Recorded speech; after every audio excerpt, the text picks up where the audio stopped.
and welcome to the special edition on ICICI Bank earnings. Just want to run you first to the key numbers that we have just received. The net interest income has come in at 6022 crores versus the number of about 5900 crores that we were working with. The net profit has come in at 1020 crores.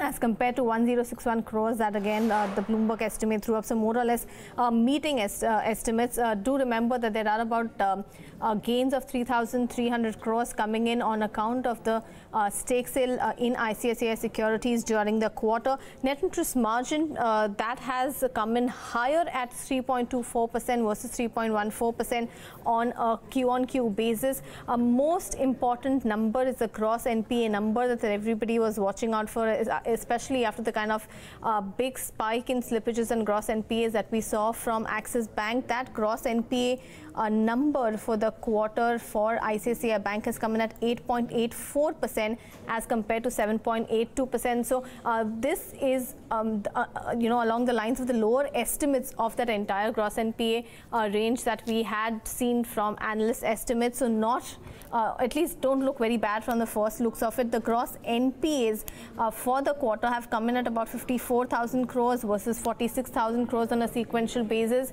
There were expectations of this sort of numbers. Now the bank has said that the gross NPA addition, there has been about 15,000 crores of gross addition during the quarter, and of that 15,700 crores you have about 10,000 crores which have come on account of that RBI circular where all these loans were under some or the other restructuring scheme. Also want to mention recoveries and upgrades that has come in at a strong 4,200 crores versus 1,400 crores in the December ended quarter. So they've managed to do very good work as far as recoveries and upgrades are concerned. Also with respect to the RBI dispensation scheme, they've said they've not used it to spread the MTM losses on bonds over that 4-quarter period. After that, I'm also reading out two notes to accounts where they have mentioned that they have made use of that, they made provisions after taking into account the RBI dispensation again with respect to provisioning on NCLT accounts, which was brought down from 50% to 40% for the March ended quarter. So they have capped those provisions at 40%, and they've also highlighted that they have classified 3 borrower accounts in the gems and jewelry sector with an outstanding of about 795 crores as fraud and non-performing assets. Now with that, let's bring in Ashutosh Mishra, the research analyst at Reliance Securities.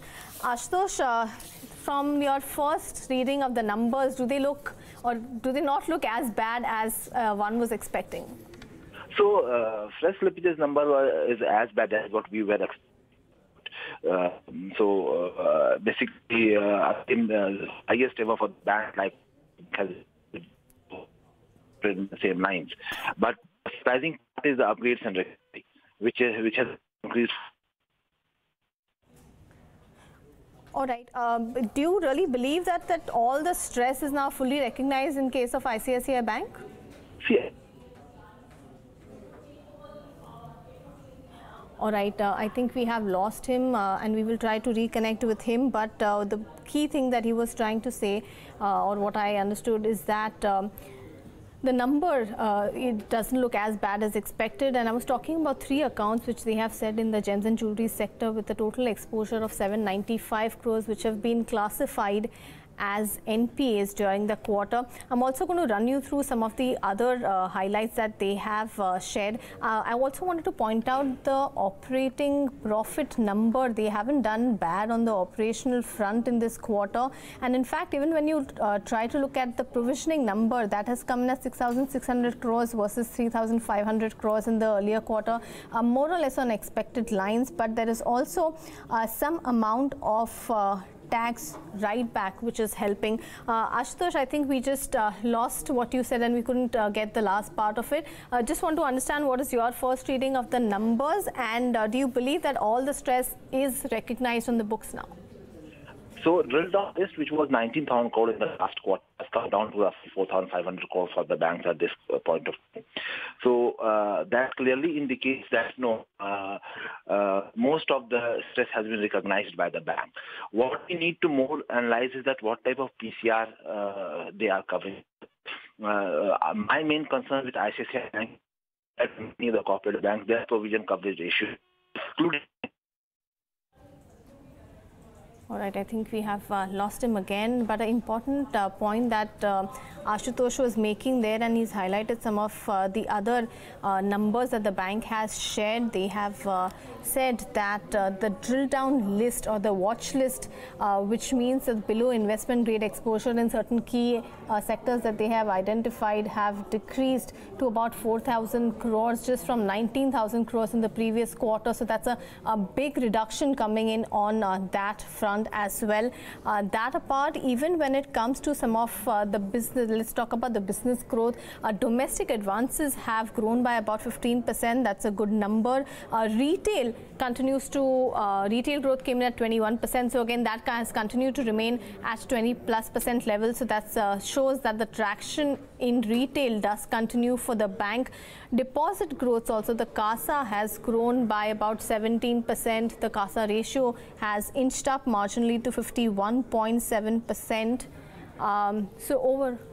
So overall, it does seem like most of these parameters, at least for now, look like they are in line with estimates. There is also some sort of a tax write back, because of which is actually supporting that bottom line number. I'm also looking at the fee income growth number that has come in at about 13% and retail fee growth at about 16%. So again, nothing really from the first looks of it that one would want to complain about the numbers. Very surprising given what we had seen in case of Axis Bank. So good set of numbers coming in, and we will of course come online again, and we will talk to you once the press conference starts with Chanda Kochar at 6:45 p.m. Remember, analysts are going to be watching out for understanding what they have to say with respect to the timelines for winding up that remaining watch list of about 4,000 crores. And we also are going to be looking out for any comments coming in with respect to Chanda Kochar and her continuing as a CEO and MD. Remember, this was not supposed to be on the board agenda, but we did have or you could have some independent directors raise this issue. So we will see if that happens or not, and if there does come out a public statement on that or not. But we will join you again in a while as the press conference starts at 6:45 p.m.